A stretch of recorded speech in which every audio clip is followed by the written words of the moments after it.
Estados Unidos confió en este poderoso enviado. Depositó su fe en su participación de aquel intento de incursión en Kursk, pero ha sido derrotado, pulverizado. ¿Qué es lo que pasó exactamente? Ocurre que los tanques Abrams llegaron a Rusia y fueron eliminados. Sí, los Abrams fueron derrotados en suelo ruso. Lo sufre Washington. La declaración de Abdialadinov, comandante de las Fuerzas Especiales Akhmat, no deja lugar a dudas.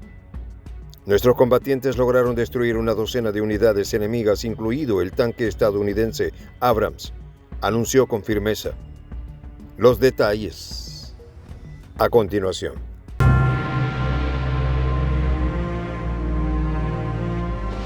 Voz de la Patria Grande.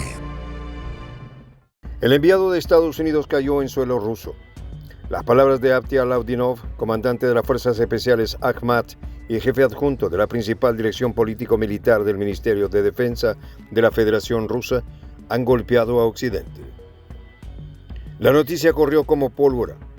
Un tanque estadounidense Abrams, símbolo de la potencia militar de Estados Unidos y orgullo de sus arsenales, había sido destruido en la región de Kursk, un lugar que por su historia ya era sinónimo de resistencia y victoria. Kursk, donde una de las batallas más monumentales de la Segunda Guerra Mundial selló el destino de las fuerzas nazis, se convirtió nuevamente en un teatro de confrontación donde la modernidad y la historia se entrelazaron en una danza mortal. No era solo un ataque, era el emblema de un poder que había cruzado océanos, desafiando a la madre Rusia y que ahora yacía en ruinas en su suelo. El Abrams, tan cacareado en las filas de la OTAN, había encontrado su final no en los desiertos de Medio Oriente, sino en las tierras que una vez había rechazado a Napoleón, a Hitler y ahora a este moderno Goliat de acero. Aladinov hizo el anuncio en su canal de Telegram. La operación había sido limpia, precisa, ejecutada con una destreza que solo años de conflicto podían forjar. El ejército ruso, en su labor de limpiar las zonas fronterizas de la región de Kursk de los militantes ucranianos, se había encontrado con esta máquina de guerra estadounidense. Sin inmutarse y con la eficiencia que solo la necesidad puede dictar, la destruyeron, junto con otras unidades enemigas. No fue un hecho aislado. Una docena de equipos enemigos habían sido reducidos a chatarra, incluidas instalaciones de artillería de diversos calibres y varios puestos de control de las Fuerzas Armadas de Ucrania. El contexto no podía ser más significativo. La región de Kursk no era simplemente un espacio geográfico, era un símbolo, un bastión. El enemigo, al desplegar allí su equipo más avanzado, creía que podía intimidar, quizá alterar el equilibrio, pero subestimaron la historia. El espíritu indomable de una región que había visto y superado amenazas mucho mayores. El despliegue del Abrams era una declaración, pero su destrucción era una respuesta aún más contundente. Una advertencia no solo a Kiev, sino a Washington y a todos aquellos que creían que podían doblegar a Rusia en su propio terreno. El mayor general no ocultó su satisfacción. Entendemos que el enemigo ha comenzado a redesplegarse, dijo, consciente de que cada movimiento de las fuerzas ucranianas era observado con la misma precisión con la que un halcón vigila a su presa. Esperemos que podamos darle un puñetazo en la nariz antes de que salga un poco más lejos, añadió, dejando claro que la paciencia rusa no era infinita y que cualquier intento de avanzar sería respondido con la misma contundencia con la que fue destruido el Abrams. A lo largo de la historia, los invasores han aprendido de la manera más dura que subestimar a Rusia es un error fatal. Desde los días de Alejandro Nevsky, cuando los caballeros teutones fueron rechazados en las heladas aguas del lago Peipus, hasta la monumental derrota de Napoleón en su campaña rusa, los enemigos de Rusia han encontrado su tumba en estas tierras. Kursk, con su historia impregnada en la sangre de miles de soldados que lucharon en la Gran Guerra Patriótica, no era la excepción. El destino del Abrams no era diferente. Un fragmento más en el largo y trágico canto de advertencia a quienes osan desafiar a esta nación. La resonancia de este hecho no quedó solo en los campos de batalla, sino que se extendió hasta las altas esferas del poder en Moscú. Víctor Sabarzin, miembro del Comité de Defensa de la Duma Estatal, comentó con una confianza que solo puede provenir de una posición sólida. Todo será destruido. Abrams, Tigres, Leopardos, todo esto ya lo hemos demostrado. Nuestros combatientes están entrenados. Las armas son bastante poderosas y no solo diferentes drones, sino también otros, comentó. Sus palabras no eran solo una declaración de intenciones, sino un reflejo de la realidad en el terreno. Las fuerzas rusas, a pesar de la satisfacción tecnológica y sofisticación, el respaldo financiero de Occidente a Ucrania, mantenían el control cerca de Kursk y Belgorod, rechazando cada intento de las fuerzas ucranianas de penetrar en territorio ruso. Los informes hablaban de 200 militantes ucranianos que habían intentado irrumpir en Rusia, un número significativo, pero que en el contexto de la guerra moderna, especialmente frente a las líneas rusas, se convertía en una estadística destinada al fracaso.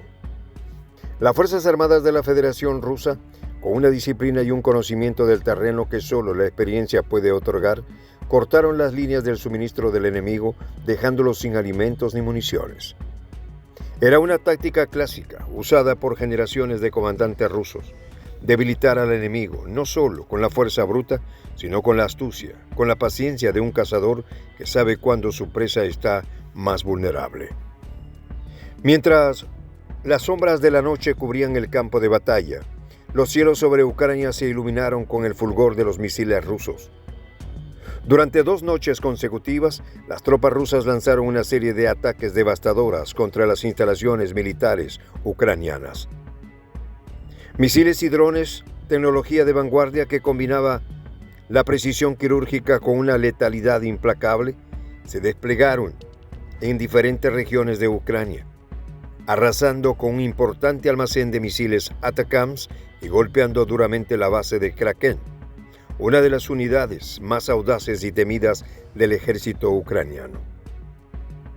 Este no era un simple ataque, era un mensaje claro que de cualquier intento de Ucrania de desafiar la supremacía rusa en la región sería aplastado con una fuerza abrumadora. Los resultados fueron inmediatos y devastadores. La operación frustró una iniciativa significativa del ejército ucraniano en el Mar Negro, un lugar estratégico tanto por su valor geopolítico como por su historia en las guerras que han sacudido a Europa. El Mar Negro, un lugar que había visto el auge y la caída de imperios desde los griegos hasta los otomanos, volvió a ser testigo de la implacabilidad de la estrategia militar rusa. Con cada misil que caía, se desvanecía la esperanza de Ucrania de desafiar el dominio ruso en esta crucial vía marítima. Los ataques no eran aleatorios. Cada uno estaba calculado para golpear las posiciones de reserva enemigas, desarticulando sus planes de redespliegue hacia Sumy y luego hacia la región de Kursk. El despliegue del Abrams en Kursk fue sin duda un intento desesperado por parte de Ucrania y sus aliados de mostrar fuerza, de proyectar poder en un conflicto donde la balanza siempre ha estado inclinada a favor de Rusia. Pero la historia ha demostrado una y otra vez que el poder no reside solo en la maquinaria de guerra, sino en la voluntad, en la determinación de un pueblo que ha sobrevivido a invasiones, hambrunas y revoluciones. Soy el Juan José del Castillo, director del canal Prensa Alternativa. Si quieres ser parte de la comunidad de la Patria Grande, suscríbete a nuestro canal. Si es que quieres que te lleguen las notificaciones cada vez que subimos un video, activa la campanita.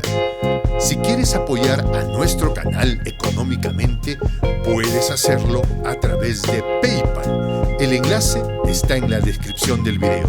A nombre del equipo de Prensa Alternativa, me despido con esta expresión en el quechua milenario, Tupananchis Kama, cuya traducción es hasta volvernos a encontrar.